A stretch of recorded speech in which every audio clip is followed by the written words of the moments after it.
या देवी सर्वभूतेषु शक्तिरूपेण संस्थिता नमस्तस्यै नमस्तस्यै नमस्तस्यै नमो नमः। सर्वप्रथम शक्ति के स्वरूप को धारण करने वाली आदि जगत जननी उस दिव्य शक्ति को मैं प्रणाम करता हूँ। मित्रों, मैं डॉक्टर देवेंद्र कुमार अपने इस YouTube चैनल पर सभी का स्वागत करता हूँ। आज हम महिलाओं एवं बालिकाओं की सुरक्षा, स्वावलंबन एवं सम्मान विषय पर चर्चा करेंगे। मित्रों, जैसा कि जानते हैं आप, भारतीय समाज में महिलाओं की जो स्थिति है वह निरंतर अच्छी बनी हुई है, उत्तर बेहतर से बेहतर होती जा रही है। महिलाओं के लिए एक स्वतंत्रता भी प्राप्त हो रही है और उनसे जुड़े अनेक जो योजनाएं हैं, जो अधिनियम हैं, उनके लिए नए नए शिक्षा के अवसर प्रदान हो रहे हैं और शिक्षा से नए नए रोजगार प्रदान हो रहे हैं। आज भारत में प्रत्येक क्षेत्र में महिलाएं निरंतर उन्नति को प्राप्त कर रही हैं, चाहे बिजली क्षेत्र हो, चाहे सुरक्षा क्षेत्र हो, सामाजिक क्षेत्रों की बात ले लीजिए, धार्मिक क्षेत्रों की बात ले लीजिए, हर क्षेत्र में महिला निरंतर उन्नति को प्राप्त कर रही हैं। प्राचीन काल से लेकर के आज तक बहुत सारे समाज सुधारक हुए हैं। जब जब महिलाओं पर कोई भी अत्याचार हुआ या महिलाओं से संबंधित कहीं भी कोई भी हिंसा का प्रकरण आया, तब तब अनेकों समाज सुधारकों ने उनका सहयोग किया और समाज में क्रांति लाके पैदा कर दी। इतनी सारी सुविधाएं होने के बावजूद भी सरकारों के द्वारा बहुत सारे प्रयास किए जा रहे हैं, लेकिन फिर भी आज भी महिलाएं कहीं न कहीं असुरक्षित हैं।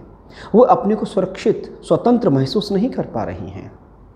आज भी बहुत सारे सैकड़ों कानून हैं, लेकिन फिर भी वो अपने आप को असुरक्षित महसूस करती हैं। क्यों? तो इसी विषय पर हम चर्चा करने वाले हैं। तो महिलाएं आज भयभीत हैं। भले कानून हो, कानून तो है उनके पास, सुरक्षा कवच है, पर फिर भी सुरक्षित नहीं है। क्योंकि महिलाएं सुरक्षा कवच होने के बावजूद असुरक्षित क्यों हैं? किसका दोष है? क्या कारण है? यहाँ तक मैं समझता हूँ उनमें पुरुष वर्ग सबसे बड़ा कारण है। महिलाओं को कवच देने से पहले हमें पुरुषों को एक जागरूक करना होगा कि यत्र नार्यस्ते रमन पूज्यन्ते रमन्ते तत्र देवता।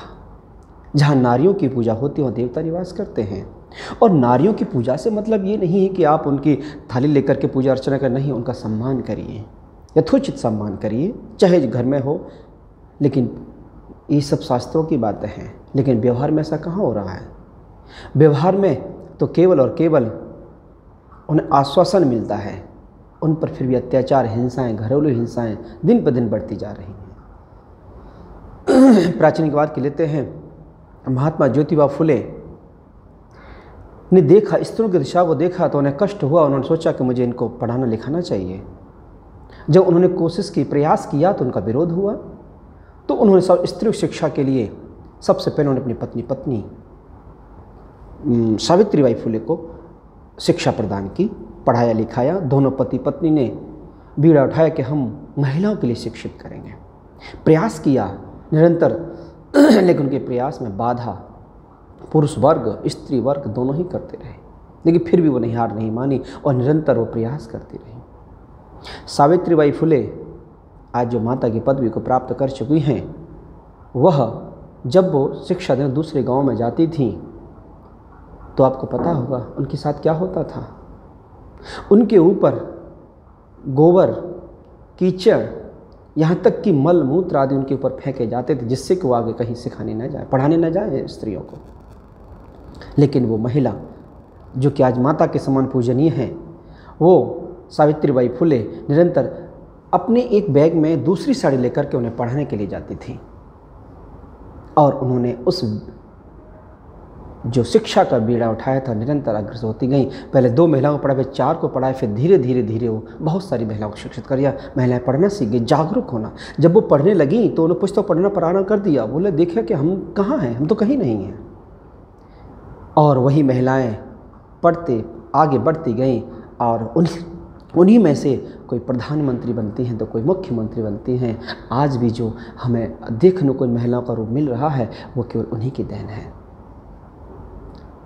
इसके बाद संविधान में भी बाबा साहेब ने बहुत सारे कानून नियम बना दिए, क्योंकि महिलाओं पर अत्याचार हिंसाएं होती थी, मानसिक हिंसा, शारीरिक हिंसा, धार्मिक हिंसा, सारी हिंसाओं का शिकार होती थी। उनको केवल भोग्य समझा जाता था। तो इसी तरह सरकार ने बहुत सारे प्रयास की, बहुत सारी योजनाएं चलाई, निरंतर प्रयास करते रहे और महिलाओं की स्थिति में निरंतर धीरे धीरे सुधार होता रहा। महिलाओं को अबला कहा जाता था, लेकिन इस पर महात्मा गांधी ने कहा था कि महिलाओं को अबला कहना ये कहाँ का औचित्य है, ये तो पाप है, ये महापाप है। महिलाओं को कभी भी अबला नहीं कहा जा सकता। वैदिक काल से लेकर के निरंतर आज तक महिलाओं के साथ बहुत संघर्ष हुआ, महिलाओं ने बहुत सारी हिंसाएं झेली, लेकिन उसके बावजूद वो निरंतर आगे बढ़ती गई। अंग्रेजी हुकूमत आई, तो अंग्रेजी हुकूमत आने के बाद उस अंग्रेजी हुकूमत ने कुछ महिलाओं सुधार के उनकी स्थिति सुधार करने का प्रयास किया। पुनर्विवाह अधिनियम 1856, बाल विवाह निषेध अधिनियम 1925, शारदा एक्ट 1920, बहुत सारे ऐसे एक्ट लाए जिससे कि महिलाओं की स्थिति को सुधार हुआ और जिसमें प्रयास भी करते रहे। भारत में आज़ादी प्राप्त भारत सरकार ने बहुत सारी योजनाएं चलाई। आज भी हम देखते हैं बहुत सी योजना के बावजूद भी महिला असुरक्षित हैं। एक के बाद एक घटनाएं, इतना हृदय को विचलित कर देने वाली घटनाएं हमारे सामने आ जाती हैं। चाहे वो निर्भया कांड हो, चाहे वो अभी भी फिलहाल में हुआ हाथरस कांड हो, बलरामपुर कांड हो, एक नहीं ऐसे सैकड़ों और कुछ घटनाएं तो हमारे सामने आ जाती हैं, हाईलाइट हो जाती हैं। लेकिन पता नहीं कितनी बहनों के साथ, कितनी बेटियों के साथ दुराचार, बलात्कार, अत्याचार होता है जो कभी घटना सामने ही नहीं आती हैं। तो उन सब के लिए भारत सरकार ने, उत्तर प्रदेश सरकार ने बहुत सारे कानून बनाए हैं, बहुत सारे संशोधन किए हैं, बहुत सारी योजनाएं चलाई हैं। इन सब योजनाओं का हर एक भारत की बेटी को जानना होगा, सबको जागरूक होना होगा, तब जाके राक्षस जो लोग हैं, कुछ ही राक्षस होते हैं जो सबको बदनाम किए रहते हैं, उन राक्षसों के प्रति कठोर कार्रवाई की जाएगी। भारत सरकार ने, प्रदेश सरकार ने बहुत सारी योजनाएं चलाई जिससे कि महिलाओं की आर्थिक स्थिति निरंतर सुधार हो। जैसे 1989 में सामाजिक जागरूकता के लिए, महिलाओं में सामाजिक जागरूकता हो, समाज में कैसे उसके साथ न्याय हो, इन सब के लिए महिला समाख्या कार्यक्रम चलाया गया था। स्वयं सिद्धा योजना 12 जुलाई 2001 को चलाई गई। स्वयं स्वावलंबन की जब बात आती है, महिलाओं की सुरक्षा की बात है, तो कानून स्वावलंबन की, आत्मनिर्भर बने, वो मुँह ताकती न रहें। इसलिए शिक्षा, बाबा साहेब ने कहा था, शिक्षा एक ऐसा शेरनी का दूध है जो पिएगा वो दहाड़ेगा। तो फिर हमारी बहनें क्यों नहीं दहाड़ सकती हैं, बशर्ते शिक्षित होना चाहिए, स्वावलंबी होना चाहिए। तो स्वयं सिद्धा योजना जो 2001 में चली थी, उसका उद्देश्य यही था कि स्वयं सहायता समूह छोटे छोटे बचत करें, वो अपनी आर्थिक स्थिति मजबूत करें। जिसके पास पैसा होता है ना, वो ऐसे ही दहाड़ता है। जब हमारी महिलाओं के पास, बेटियों के पास, बहनों के पास जब स्वावलंबी हो जाएंगे, आत्मनिर्भर हो जाएंगे, तो फिर हमें, यानी कि हमारी बेटियों को कभी भी किसी का मुंह नहीं देखना पड़ेगा। तो ये योजनाएं चली। 1998 में स्वशक्ति योजना चली, स्वधारा योजना 2001-2, स्वर्णिम योजना 2002, स्त्री शक्ति पुरस्कार योजना। इसमें यह था कि महिलाओं को ज़्यादा से ज़्यादा जागरूक करके उसके पुरस्कृत किया जाएगा, जिससे कि महिलाओं का निरंतर स्थिति में सुधार हो सके। वंदे मातरम योजना चली 2004 में, और प्रत्येक माह की 9 तारीख को, जिसमें कि ये था कि प्रत्येक माह की 9 तारीख को चिकित्सकों द्वारा गर्भवती महिलाओं को परामर्श एवं जैसी उन्हें आवश्यक हो उस तरह की औषधियाँ, दवाएं दी जाएंगी। जनी सुरक्षा योजना 2005 में चली। इसके बाद और भी बहुत सारी योजनाएं चली। राजीव गांधी किशोरी सशक्तिकरण स्कीम 2010-11 में चली और 2015 में 22 फरवरी 2015 को बेटी बचाओ बेटी पढ़ाओ योजना चली, जिसका उद्देश्य था कि जो अनुपात कम हो रहा है उस अनुपात को निरंतर बढ़ाया जाए, क्योंकि स्त्रियों का अनुपात जिस तरह से गति से लोग भ्रूण हत्या कर रहे हैं उस भ्रूण हत्या न हो, जिससे कि महिलाओं का अनुपात बढ़े, महिलाएं शिक्षित हों, जाने और उनके आत्मसम्मान में वृद्धि हो। जब तक महिलाएं शिक्षित नहीं होंगी, जब तक महिलाएं पढ़ी लिखी नहीं होंगी, तब तक ये पुरुष वर्ग, कुछ पुरुष वर्ग जो कि एक सोच राक्षसी प्रवृत्ति की सोच रखते हैं, उनके अत्याचार से वो शोषित होती रहेंगी, पीड़ित होती रहेंगी। इसी क्रम में हमारी उत्तर प्रदेश सरकार ने मिशन शक्ति योजना चलाई है और ये निरंतर मिशन शक्ति जो कार्यक्रम है, ये जो प्रयास है, ये सार्थक प्रयास है।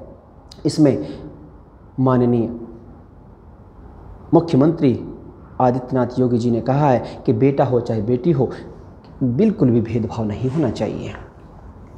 कोख में बच्चियों को मार देना सबसे बड़ा अपराध है।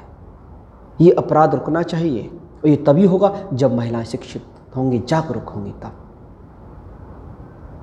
और इसी तरह से बाल विवाह भी नहीं होना चाहिए। मिशन शक्ति का जो अभियान है उत्तर प्रदेश सरकार का बलरामपुर से शारदीय नवरात्र 2020 से प्रारंभ होकर के निरंतर आपके वासंतिक जो नवरात्र हैं तब तक ये कार्यक्रम चलेगा। लेकिन जो विशेष अभियान चल रहा है 17 अक्टूबर से लेकर के 25 अक्टूबर तक है, 2020 तक है, इस अवधि में चलाया जा रहा है। इस अवधि में महिलाओं को जागरूक करना सबसे बड़ी बात है। उनके अधिकारों को वो सीखें, जानें कि कौन कौन से अधिकार हैं। माननीय मुख्यमंत्री जी की मुख्यमंत्री कन्या सुमंगला योजना के बारे में वो जानें, सामूहिक विवाह योजनाएं हैं और बहुत सारे कानून हैं, अधिकार हैं, उनको बताना, उनको जानना और इन सब जानने के लिए जागरूक होना है। तो इस जो मिशन शक्ति जो ये कार्यक्रम चल रहा है, इस दिशा का सार्थक प्रयास है और महिलाओं को जानना चाहिए कि कौन कौन से कानून हैं उनके पास। वो कभी भी निःशुल्क कानून सहायता का अधिकार है उनके पास। अपने अधिकारों को भी जानना है, कौन कौन से अधिकार हैं उनके। और अगर किसी स्त्री पर कोई भी अत्याचार होता है, कोई भी हिंसा होती है, अगर वो हिंसा हो चुकी, अत्याचार हो चुका है, तो उनको ये राइट है कि वह देर से भी अपनी शिकायत दर्ज करा सकती हैं, देर से उनका वो कहीं भी FIR कर सकती हैं। घरेलू हिंसा का शिकार 2005 का एक्ट है, 2006 में वो लागू हुआ। उसमें अगर महिलाओं के साथ कोई भी हिंसा होती है, मानसिक, शारीरिक, कोई भी अगर हिंसा होती है, घरेलू हिंसा होती है, सो अत्याचार किया जाता है, तो वह अपनी शिकायत कर सकती हैं। ये अधिकार है उनका। समान वेतन का अधिकार, अगर महिलाएं कहीं पर अब कार्य करती हैं तो उनके साथ भेदभाव होता है, महिलाओं को कम, पुरुषों को ज़्यादा। हम भी गांव में देखते हैं कि जब भी महिलाएं काम करने जाती हैं तो उनको कम पैसा दिया जाता है, जबकि वो पुरुषों से ज़्यादा काम करती हैं। तो ये समान वेतन का अधिकार है उनका, इससे कोई मुंह मोड़ नहीं सकता, ये अधिकार है। और वो कहीं पर भी अगर इस तरह का दुर्व्यवहार उनके साथ होता है कि समान वेतन नहीं दिया जाता है, तो वो अपनी शिकायत पंजीकृत करा सकती हैं। अगर जहाँ जो भी उनका कार्यस्थल है, जहाँ भी कार्य कर रही हैं, अगर उस कार्यस्थल पर उनके साथ दुर्व्यवहार होता है, उत्पीड़न होता है, शारीरिक उत्पीड़न होता है, तो वह वहाँ शिकायत कर सकती हैं। ये उनका राइट है, ये उनका अधिकार है। हिंदू उत्तराधिकार, सामाजिक मान्यता यह है कि बेटियों की शादी कर दो तो बेटियां का इस अपने मायके से कोई मतलब नहीं है, पिता की संपत्ति से कोई मतलब नहीं है, लेकिन ये उनका मौलिक अधिकार है, वो अपना अधिकार है। हिंदू उत्तराधिकार अधिनियम 2005, ये कानून उनका है कि वह पिता की संपत्ति से बराबर के हिस्सेदार हैं। ये जाने। बाल विवाह अधिनियम निषेध 2006, इसके तहत लड़की जो बालिकाओं की उम्र है वह 18 वर्ष और जो बालकों की उम्र है, लड़कों की उम्र है वह 21, अर्थात इस उम्र में से पहले अगर विवाह होता है तो लड़की अपनी शिकायत दर्ज करा सकती हैं। उसके लिए जागरूक होना पड़ेगा।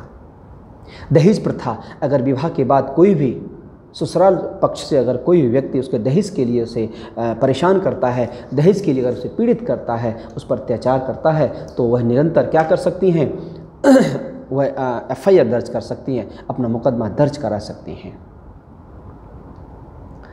एक बात और आपको बता दें कि पुलिस के पास कौन कौन से अधिकार हैं। पुलिस के पास कौन कौन से अधिकार हैं जिनका वो आपके साथ प्रयोग कर सकती है। अगर ऐसे है, उस दशा में है, तो क्या है आप जानिए कि एक पुरुष पुलिस कांस्टेबल कभी भी महिला की गिरफ्तारी नहीं कर सकता। अगर महिला को गिरफ्तार किसी भी मामले में अगर उसमें उसके प्रति एफआईआर होती है, अगर वो करती है, तो एक महिला कांस्टेबल ही उसको गिरफ्तार करे, पुरुष कभी नहीं कर सकता। आप उसके, अगर ऐसा होता है, पुरुष गिरफ्तार करने की कोशिश करता है, आप उसके खिलाफ मुकदमा दर्ज करा सकते हैं। दूसरी बात, दूसरा पॉइंट है कि सूर्योदय से पहले कभी भी पुलिस आपको सूर्योदय से पहले या सूर्यास्त के बाद कभी भी गिरफ्तार नहीं कर सकती है। अगला है कि पुलिस केवल आपके घर पर ही आपकी जांच करेगी, घर से बाहर किसी भी स्थल पर वो आपकी जांच नहीं कर सकती। ये पुलिस के अधिकार हैं और इनसे इतर अगर पुलिस कार्य करती है तो आप उनके खिलाफ भी मुकदमा दर्ज करा सकती हैं। और प्रश्न आता है शिकायत कैसे करें, कहाँ करें शिकायत। तो सरकार का नंबर है, टोल फ्री नंबर है 189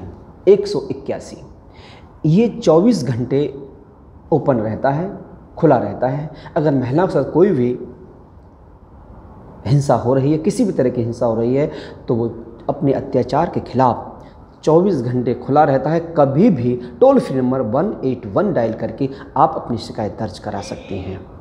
और यही नहीं, इस नंबर पर, इसी टोल फ्री नंबर पर सरकारी योजनाओं के बारे में आप जान सकते हैं कि आपके लिए क्या सरकारी योजनाएं चल रही हैं।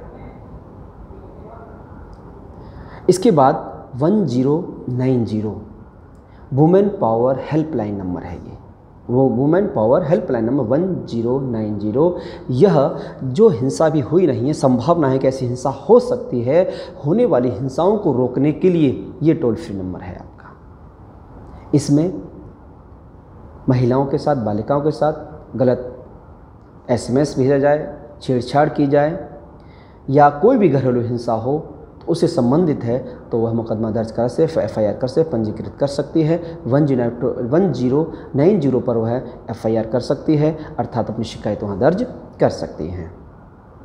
एक और है 112, यह इमरजेंसी हेल्पलाइन नंबर है। अगर कहीं आवश्यकता, कहीं फंस जाएं और आपको लगे कि हाँ मेरे साथ बदतमीजी या दुर्व्यवहार की, हिंसा की संभावना है, तो तुरंत आप 112 यानी कि 112 नंबर डायल करिए। इसमें फायर, पुलिस और एम्बुलेंस की सुविधा है, आपको वो प्राप्त हो जाएगी। इसी तरह से आगे है, एक विकल्प पोर्टल के जरिए महिलाएं ऑनलाइन शिकायत भी दर्ज कर सकती हैं। यह हिंदी अथवा अंग्रेजी दोनों भाषाओं में उपलब्ध है। तो कहने का तात्पर्य यह है कि महिलाओं के लिए बहुत सारे नियम हैं, बहुत सारे कानून हैं उनकी सुरक्षा के लिए, लेकिन इन सारे कानूनों के होने के बाद, इन सारे टोल फ्री नंबर्स होने के बाद भी आज महिलाएं सुरक्षित नहीं हैं। इतने सारे कवच होने के बाद महिलाएं सुरक्षित नहीं है। क्यों? क्योंकि पुरुष की मानसिकता दूषित हो रही है। कुछ पुरुषों की मानसिकता इतनी दूषित हो चुकी है, वो राक्षसी प्रवृत्ति में आ चुके हैं। तो सबसे पहले तो उन पुरुषों को, और यही नहीं, हम मतलब महिलाओं को भी जागरूक होना पड़ेगा, अपनी शक्ति को पहचानना पड़ेगा। अरे वो दुर्गा भी हैं तो वो काली भी हैं, वो चंडी का रूप भी धारण कर सकती हैं। महिलाएं तो एकदम इतनी ताकतवर हैं, उसमें इतनी शक्ति है, उसका तो वर्णन ही नहीं किया जा सकता। महिलाओं की शक्ति पुरुष की शक्ति कुछ भी नहीं है। उन्हें अपनी शक्ति को जगाना पड़ेगा, अपने अंदर पावर, अपने अंदर जो एक पावर है उस पावर को जगाना पड़ेगा। वो शेरनी है, वो भला उसके सामने कौन टिक सकता है? कोई नहीं टिक सकता। ये कानून भी उसके लिए छोटे पड़े हैं। आज जिन कानूनों की अगर महिलाएं चाहें, अगर स्त्रियां चाहें शिक्षित होकर के, आज जिन कानूनों की महिलाओं को जो आवश्यकता पड़ रही है, हो सकता है कल इन्हीं कानूनों की पुरुषों को आवश्यकता पड़े। हमारे देश में संख्या कम नहीं है। अरे जितने पुरुष हैं उतनी महिलाएं भी हैं। आधी आबादी वाली महिलाएं अपने को क्यों हीन समझती हैं? उन्हें बढ़ना होगा। जो बरसों से, सदियों से जिनका शोषण होता रहा है, वो थोड़ा वक्त लगेगा, लेकिन एक दिन वो ज़रूर आएगा जिस दिन महिलाएं पुरुषों से बहुत आगे हो जाएंगी। अपनी शक्ति को जाकर के वो दूध पीना होगा। कौन सा दूध? शिक्षा का दूध पीना होगा उन्हें। उस दूध पीने के बाद जब वो दहाड़ेंगी तो बड़े बड़े राक्षसों का मद चूर हो जाएगा। इसलिए